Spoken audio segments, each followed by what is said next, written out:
Hello, this is the disembodied voice of Mr. Hogg coming at you from your computer.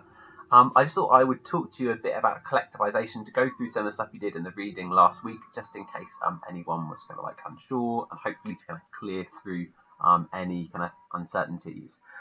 So basically, Stalin on the 5th of February 1931 wrote this article in the Soviet newspaper Pravda, which is basically like a propaganda newspaper. And his article, he said this: to lower the tempo of industrialization means falling behind, and those who fall behind get beaten. But we don't want to get beaten. The history of old Russia consisted, among other things, in her being beaten continually for her backwardness. She was beaten by the Mongol Khans, she was beaten by the Turkish Beys, she was beaten by the Polish and Lithuanian gentry, she was beaten by the Anglo-French capitalists, she was beaten by the Japanese barons, she was beaten by all of them because of her backwardness. Industrial backwardness, agricultural backwardness. We are 50 or 100 years behind the advanced countries. We must make good at this distance in 10 years. Either we do it or we shall be crushed. Now, basically, he sets out in the speech three main problems that Russia faces. Those problems are this. Firstly, militarily backwardness. So basically the fact that Russia is really vulnerable to attacks by other countries. If you remember back to what we did with the First World War and Nicholas and the reasons that Russia kind of like lost and didn't do well in that war, part of it was their military is really sort of unsophisticated, very kind of backwards. A big reason for that is his second problem, which is that the country is industrially backwards. If you remember back from what you did all the way back in year 8, basically Britain had gone through an industrial revolution back in the 19th century, and that industrial revolution meant that she was, able to sort of like produce things much more quickly and had much bigger sort of like industry, and that Britain's economy was much stronger. Russia had never gone through that process because Russia was mostly like an agricultural economy, so it's a country made up mostly of kind of like peasantry, with some cities, and that kind of meant that Russia was behind all of the other countries. We know that there were some industrial cities, so we've spoken before about Petrograd and Moscow and that kind of thing, but they were really the kind of exception rather than the rule. The third problem is agricultural backwardness. So the fact that Russia is still very much like dependent on farming, but that their farming methods are really kind of like outdated and backwards. If you remember, we spoke about the fact that the population is still just under like 90% peasantry, so it's a mostly peasant country. So he comes up with this sort of list of problems that he feels that he's going to need to address if Russia is going to survive, basically. But whereas other countries like Britain sort of went through this process of change over 50, 60 years, he decides that if Russia is going to survive, he has to do this in 10 years. And that's a big part of his plan. So part of his problem comes with this. So in order for him to industrialize Russia, he's going to need money and he's going to need manpower. So he's going to need people to be working those factories in order to sort of like launch this industrialization. The second problem is that he can't borrow money from capitalists. Lenin had kind of done that. Remember, he'd borrowed some money from Britain, but it hadn't worked out that well. And Stalin really wants Russia to be kind of like self-sufficient, not dependent on loans from sort of like foreign countries. So in order to make money, he needs to basically buy machines and technology and invest in industry. And to do that, he needs to sell something. So he needs to sell something that Russia has. Now, Russia, being such a big country, has a lot of land. But the problem is that they currently don't make enough crops in order to sell grain abroad. So Stalin's plan is, we're going to have to change something about industry and agriculture in order for us to be able to produce enough grain in order to feed our population. And that is where kind of collectivization kind of comes in from, basically. But it also fits within these other three aims. So the first one is kind of what we've just spoken about, economic aims. He wants control of farming so that he can produce enough grain to sell abroad to fund industrialization. So that's like a big part of it. The second thing is ideological aim. So we know that that basically agriculture currently isn't communist because NEP is in place, and he wants to kind of change that. The third reason is like political aim. So Stalin wants to make sure that the party's in a strong position. He wants to make sure that he is in a strong position to be leader of the party, and he wants to sort of like remove any threats to himself or the party. So the first one of these factors is the economic reason. So we've kind of spoken about the fact that he needs grain to feed the workers in order to fuel industrialization, and that he needs that grain in order to fund industrialization. So to sell that grain abroad, to buy new machinery, to fund the building of new factories and that kind of thing. Now, in order for him to do that, he needs to have control of the production of grain. So he needs to control farming, because if he can't do that, then he's never going to be able to acquire and sell all the grain. So think about how grain requisitioning went for Lenin. It didn't go well. The other reason is that the NEP had started to sort of like tail off. So if you remember things like the scissor crisis, because peasants weren't able to buy goods with the grain that they produced because of price rises, they were starting to hoard their grain again, which meant the economy had sort of like tailed off in its kind of growth. The other thing is that agricultural methods in Russia were actually really outdated at this point. They hadn't mechanized in the same way that Britain has. I've got some pictures on the next page to show that. So if you look on the left-hand side of the page, you can see some tools that Russian peasants were still using in the 20th century. So you can see they're made of wood. They're mostly stuff and things that are kind of done by hand, or like at most by horse. But they haven't got things like tractors or like vehicles, or even like more advanced like metal kind of plows that people would have had in Britain and France and America. The other problem is that you can see on the picture, land isn't really sort of like properly coordinated. It's done in what's called strip farming, which is where just strips of land are used to farm different crops. There's not like an organizational coordination to it. The other thing is that peasants were mostly what's called subsistence farmers. So that means that they mostly just produce enough to feed themselves and their families and their kind of community. They produce enough to sell, to make a bit of money, but they're not concerned about massive output of grain.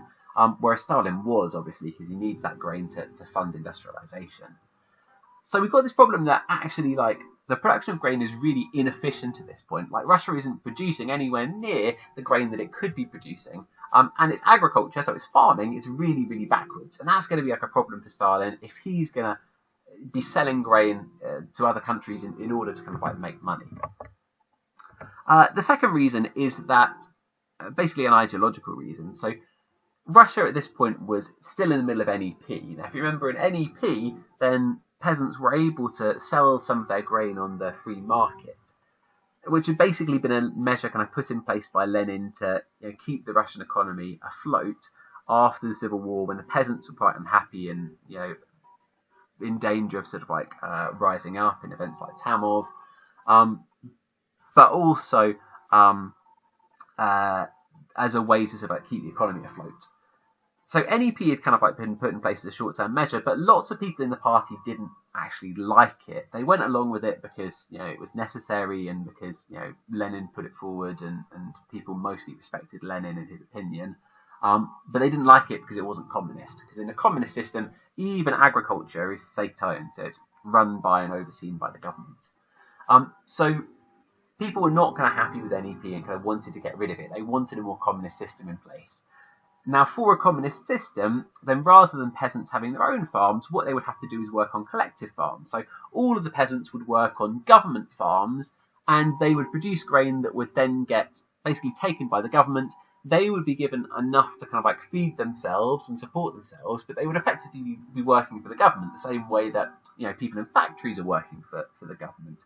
And the grain that they produced wouldn't belong to them. That grain would belong to the government, the Communist Party. So that's a big kind of like change. The other thing that they ultimately want, the communists, is they want all the people of Russia to be politicized. So they want everyone in Russia to kind of buy into communism, to believe in communism, to be communists. And that includes the peasantry, as well as kind of everybody else. And you can see in this picture on this slide, you can kind of see their kind of vision of what a communist peasantry would look like. You can see they're all uniform, they kind of like, they're all different, but they all in a way look the same. They're all sort of like marching in sequence.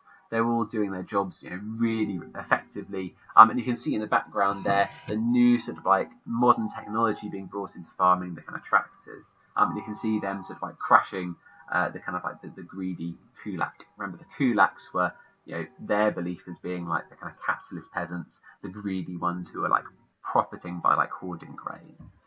You can also see on the next page, this is another picture the Communist Party had commissioned, basically to show their vision of sort of like what collective farms would be like.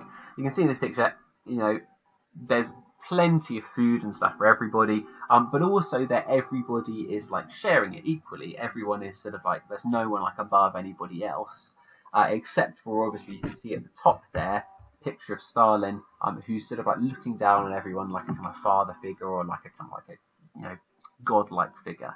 So part of the plan was that collectivization is going to sort of like create this kind of like perfect, idyllic kind of like communist farming system. The final reason is political. So from what we did the other week on the leadership struggle that Stalin had already managed to like get rid of the left. So he got rid of the united opposition, Trotsky, Zinoviev and Kamenev, by sort of like accusing them of factionalism. But he needed to get rid of like Bukharin and Rykov, the people on the right wing party who were backing NEP. So his way of doing that is that he was going to basically like swerve and turn against them. So he said, actually, NEP is wrong. We need to get rid of it immediately, and what we need to replace it with is we need immediate, collectivization of farms. We need to put in place a communist farming system. And so by doing that, he's able to get rid of Bukharin, who had been sort of a threat to him. Remember, Bukharin was viewed as being like the golden boy. Lenin really liked him, and he's able to sort of like secure his kind of like place as leader of the party. The second political reason is to do with the peasantry. Now, if you think back to Russian history, the peasants had sort of like a sort of mixed relationship with the communists. So the peasants had not been happy with Tsarism, because remember, the peasants had started off as serfs. So if you're a serf, then you kind of like belong to the land that you work on. So if a landowner buys that land, they effectively buy you as well. So that's what had existed in like the 1800s. Now, the Tsar, and that was Alexander II, so Nicholas's grandfather, had ended serfdom, and he'd said, okay, we're not going to have serfdom anymore. Peasants are no longer bound to their land, but he also said that land didn't belong to peasants. The land still belonged to the landowners, and if peasants were going to get that land back, they were going to have to pay for it, pay something called redemption dues. So the peasants weren't happy, remember, because they thought that land was like rightfully theirs. They believed that the land was theirs, but they belonged to the landowner. So when serfdom had ended, the land should rightfully be theirs. So remember, that had been this big issue all through like Nicholas's time in power, and then it was a big issue for the provisional government as well, because they didn't want to, announce peasants have their own land in case they deserted from World War I. If you remember, the communists then came into power, and Lenin announced that all land was now, basically land belonged to the people.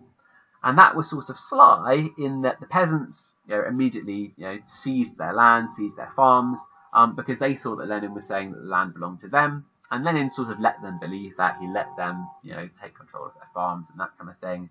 But really what he was saying is that land was going to be state-owned. So it was owned by everybody in like a communist sense, in that everybody's equal, but really it was owned by the government. Then, during the Civil War, Lenin had basically started requisitioning grain. So he sent communists, he sent members of the army over into the countryside to sort of like forcibly take grain off the peasants in order to feed the army and in order to feed people in the cities, which made people in the countryside really angry. If you remember back to that source that we read as part of our Part A extracts, where that peasant was really unhappy about his 2 horses being seized. So that had made the peasantry unhappy, and that had led to events like Tamov, where the peasants had actively kind of like risen up against the Bolsheviks and kind of fought back, and that had led to people dying, and basically a situation where actually Lenin kind of like for a short time like lost control. Like he wasn't able to immediately put down that uprising, and it was a big threat to the Bolsheviks. And ultimately Lenin did manage to put down Tamov. Remember, he used sort of like poison gas, and he sent people from the army in. But it kind of like sent this kind of message to Stalin, Lenin's successor. Stalin realised that the peasants could be like a threat to him. They made up almost 90% of the population, and that meant that if they rose up against the government, they could be like a big threat. That Tamov had kind of shown that. But also, if they chose to disrupt, if they chose to like disrupt Stalin's plans, then that was going to be a threat as well, because he needed that grain to sell abroad. And if the peasants chose to hoard it, or not to play ball, then that was going to be a big problem, because he then wouldn't have any grain to sell, and he wouldn't be able to make the money in order to fund industrialization.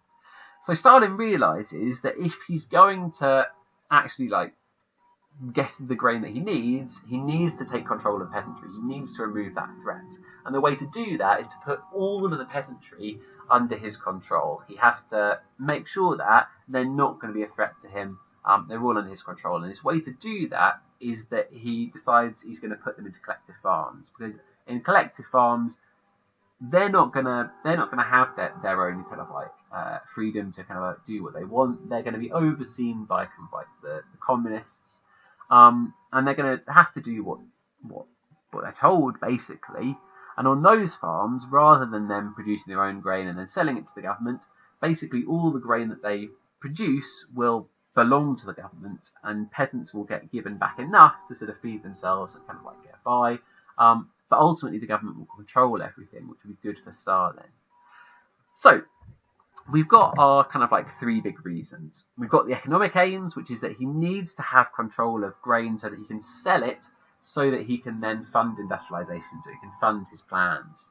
We've got the political aims. We've got the fact that he wants to secure his own position as leader. He wants to get rid of the right wing of the party, and he wants to kind of like remove the threat of the peasantry to make sure he has control of Russia.